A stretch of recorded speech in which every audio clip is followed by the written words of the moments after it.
آج میں آپ کو پھر ان دنوں کا واقعہ سنانے لگا ہوں جب میں امریکہ کی ایک مسجد میں رہا کرتا تھا۔ جو آج واقعہ سناؤں گا نا تو ہو سکتا ہے کہ آپ کو اس پہ یقین نہ آئے، مجھے بھی نہیں آیا، لیکن سنا اس لیے رہا ہوں کہ میرے ساتھ بیتی ہے، ورنہ اس پہ یقین نہیں آتا۔ تو بات کچھ یوں ہے کہ ایک دن مسجد میں تقریباً عصر کے ٹائم پہ 4 بجے کا ٹائم ہوگا، میں بیٹھا تھا تو ایک پرانی سی ووکس ویگن کی وین باہر آ کے رکی اور اس میں سے 4 لوگ برآمد ہوئے جو صاف دیکھنے سے لگ رہا تھا کہ ان کا تعلق پاکستان سے ہے۔ انہوں نے امامے باندھے ہوئے تھے اور تھوپ پہنے ہوئے تھے، وہ جو عربی لباس ہوتا ہے۔ وہ اندر آ گئے۔ اتفاق سے اس وقت میں اور مسجد کے امام صاحب جو تھے وہ مسجد میں بیٹھے ہوئے تھے۔ ایک صاحب نے بڑی ٹوٹی پھوٹی انگریزی میں مجھ سے کہا اسپیک انگلش، تو میں نے کہا یس آئی اسپیک انگلش۔ پاکستان؟ تو میں نے کہا یس پاکستان۔ او شکر ہے، الحمدللہ۔ امام صاحب کہاں ہیں جی؟ میں نے کہا جی اندر بیٹھے ہیں۔ چلیے جی ان سے ملتے ہیں، جزاک اللہ، الحمدللہ۔ میں نے اندازہ لگایا کہ 4 لوگوں میں سے 3 کی عمریں جو ہیں وہ تقریباً 35 سے 50-55 کے بیچ میں ہیں، اور جن کو وہ امام صاحب بول رہے تھے نا، امیر صاحب بول رہے تھے، ان کی عمر کوئی 70 کے قریب ہوگی۔ خیر میں ان کو امام صاحب کے پاس لے گیا۔ جو امیر صاحب تھے ان کو عربی آتی تھی، انہوں نے امام صاحب سے عربی میں بات کرنا شروع کر دی۔ دوسرے بھائیوں نے سامان نکالا، گاڑی سے مسجد میں رکھا، مجھ سے بات چیت شروع کر دی۔ تو تھوڑی دیر کے بعد وہ کمفرٹیبل ہو گئے، انہوں نے مسجد میں بستر وغیرہ بچھا لیے، واش روم چلے گئے۔ امام صاحب نے ان کو چھوڑا اور میرے پاس آ گئے اور کہنے لگے کہ اب آپ نے نا ان کے رہن کا، صحن کا اور کھانے پینے کا ذرا خیال رکھنا ہے۔ تو میں نے کہا کہ قصہ کیا ہے؟ انہوں نے مجھے بتایا، جو مجھے 22 سالہ ایک یونیورسٹی اسٹوڈنٹ، میں اس وقت سوفومور تھا، یعنی میں 2nd year of university education میں تھا، مجھے اس وقت تک یہ نہیں پتا تھا جو انہوں نے بتایا۔ انہوں نے کہا جی یہ سال کی جماعت ہے جو پاکستان میں جگہ ہے، یہ سعودی امام صاحب ہیں جو مجھے پاکستانی کو بتا رہے ہیں۔ تو یہ وہاں رائیونڈ سے نکلتی ہے سالانہ اجتماع سے، اور انہوں نے سال یہاں پیدل کی جماعت ہے، انہوں نے ساؤتھ آف US سے بالکل اپ نارتھ جانا ہے، اور انہوں نے یہ سفر طے کرنا ہے اور یہ پیدل چلیں گے۔ پیدل چلنے کا طریقہ یہ ہے کہ جب کوئی علاقہ آئے گا تو یہ پیدل چل پڑیں گے، جب علاقے سے نکل جائیں گے تو پھر یہ اپنی وین میں بیٹھیں گے، جہاں پہ بھی جگہ ملے گی رات کو ٹینٹ لگا لیں گے، کھانے پینے کا سامان ان کی اپنی وین کے اندر موجود ہے، اور یہ بس اس طرح چلتے چلتے 1 سال پورا کریں گے۔ میں ظاہر ہے بینگ اے یونیورسٹی اسٹوڈنٹ، مجھے بڑا عجیب سا لگا، اور میں نے بڑا شور مچایا امام صاحب کے سامنے کہ یہ کون سا زندگی گزارنے کا طریقہ ہے، and what a waste of time and blah blah blah بلا۔ خیر مہمان تھے، میں ان کی خدمت میں لگ گیا، لیکن مجھے ان کے اس طریقے پہ غصہ بڑا آیا۔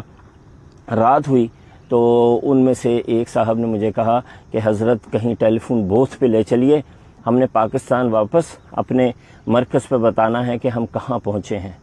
میں نے کہا چلیے، میں نے اپنی گاڑی نکالی، ان کو لے کے ٹیلی فون بوتھ پہ گیا۔ انہوں نے وہاں کال ملانے کی کوشش کی، ٹائم کا فرق تھا، کال نہ ملی، تو کہنے لگے کہ فون تو مل نہیں رہا۔ اچھا بھائی کو کرتا ہوں، پتہ چلا ان کے بھائی بھی تبلیغی جماعت میں ہیں، تو انہوں نے اپنے بھائی کو کال کی اور ان کو کہتے ہیں کہ بھائی ہم اس جگہ پہنچ گئے ہیں اور الحمدللہ ہمارا سفر ٹھیک ہے، امیر صاحب نے کہا ہے کہ آپ لوگوں کو مطلع کریں، آپ مرکز میں جا کے بتا دیجئے گا کہ ہم یہاں پہنچے ہیں، کل یہاں سے نکلیں گے تو فلاں جگہ جائیں گے۔ فون انہیں رکھا تو کہتے ہیں لا حول ولا قوت الا باللہ۔ میں نے کہا حضرت کیا ہوا؟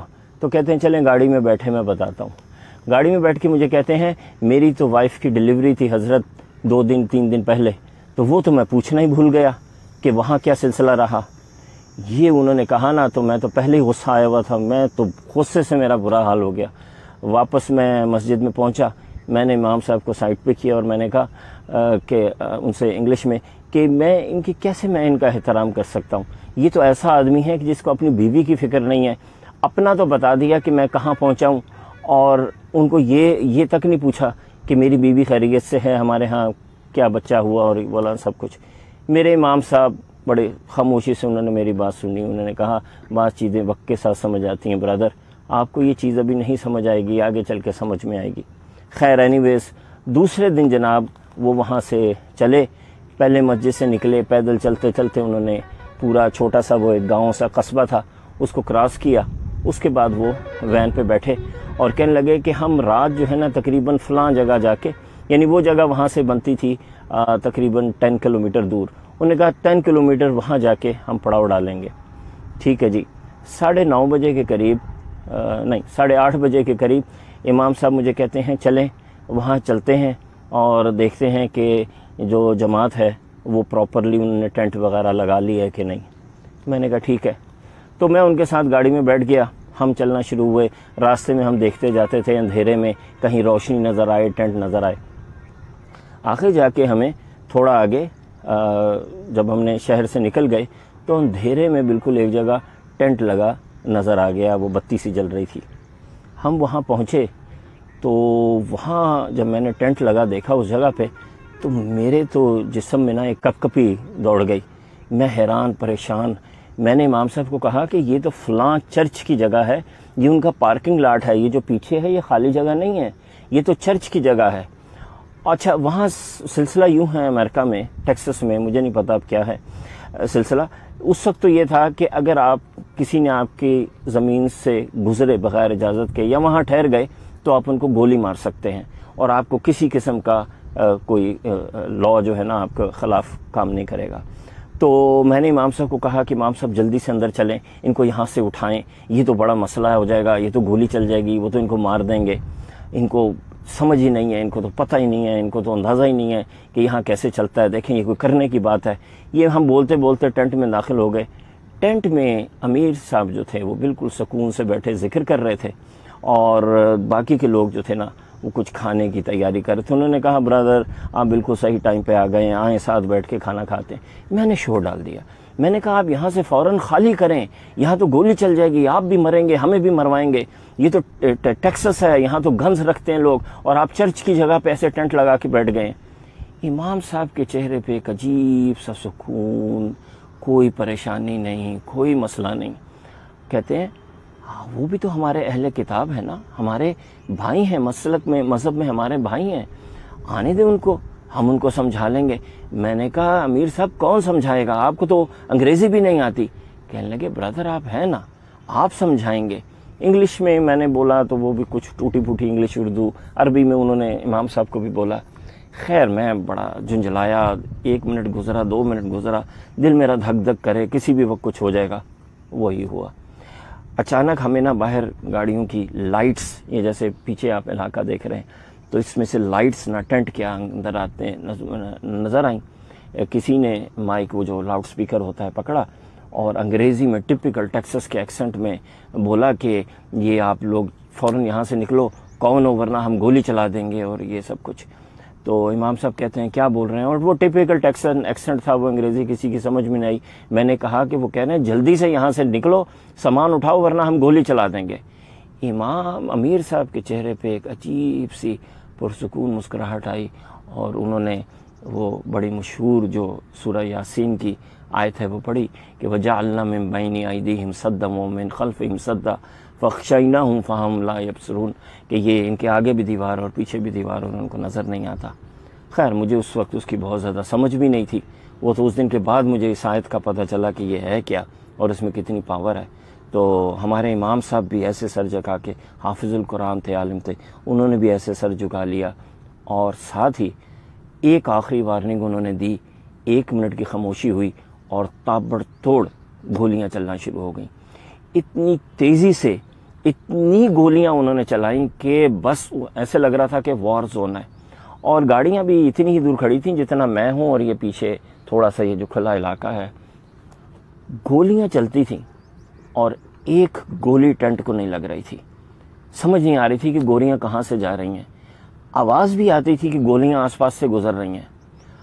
اور وہ ایم بھی خیمے کا کر رہے تھے، ٹینٹ کا کر رہے تھے، کیونکہ انہیں لگ رہا تھا جیسے کوئی جن آ گئے ہیں یہاں پہ، پتہ نہیں کوئی کرمنلز ہیں. جتنی انہوں نے گولیاں چلا سکتے تھے وہ اگلے 15-20 منٹ تک وہ لوگ گولیاں چلاتے رہے. جب ان کے میگزینز بالکل خالی ہو گئے نا تو امام صاحب، امیر صاحب مجھے کہتے ہیں کہ بھائی جائیے ان کو بتائیے کہ ہم کون ہیں اور کس لیے آئے ہیں. تو میرے تو جان نہیں، میں تو باہر جانے کی ہمت نہیں. اتنی گولیاں میں نے اپنی لائف میں پہلی دفعہ چلتی دیکھی تھی اور وہ بھی پوائنٹڈ ایٹ می، میری طرف. میں نے کہا کسی ایک بھائی کو میرے ساتھ بھیجیے، میری تو ٹانگیں کانپ رہی ہیں۔ انہوں نے ایک بھائی کو ساتھ بھیجا، انہوں نے کہا آؤ بھائی اس میں کیا بات ہے، آپ چلیے آپ گفتگو کریں، میں آپ کے ساتھ کھڑا ہوں گا۔ باہر میں پہنچا ہوں تو تقریباً 4 ٹرک تھے، ان کے اندر 7-8 لوگ تھے، اور جیسے ٹیکسس کے فلموں میں دیکھتے ہیں موٹے موٹے بھاری بھاری جینس پہنی ہوئی، گنز پکڑی ہوئی۔ وہاں پہ میں پہنچا نا تو وہ تو ہکا بھکا ایسے حیرت سے مجھے دیکھنے لگے، کہتے ہیں ہو آر یو گائز، آپ لوگ ہو کون؟ میں نے ان کو کہا کہ جی ایسے ہم دین کے کام کرتے ہیں، مسلمان ہیں، آپ کے بھائی ہیں، ہمارا مذہب بھی حضرت ابراہیم سے چلا ہے، آپ کا بھی چلا ہے۔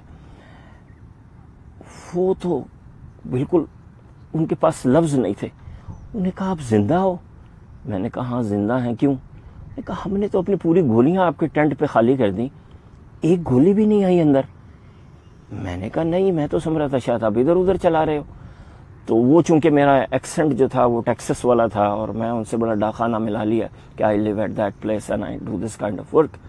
تو وہ کہنے لگے کہ یہ، اور میں نے اپنے آپ کو الگ کر لیا، میں نے کہا یہ پاکستان سے آئے ہیں، I live here and I am just here to see them. میں نے کہا یہ لوگ کون ہیں کہ جن کے اوپر ایم کر کے ہم نے گولیاں چلائی ہیں اور ایک گولی بھی ان کو نہیں لگی؟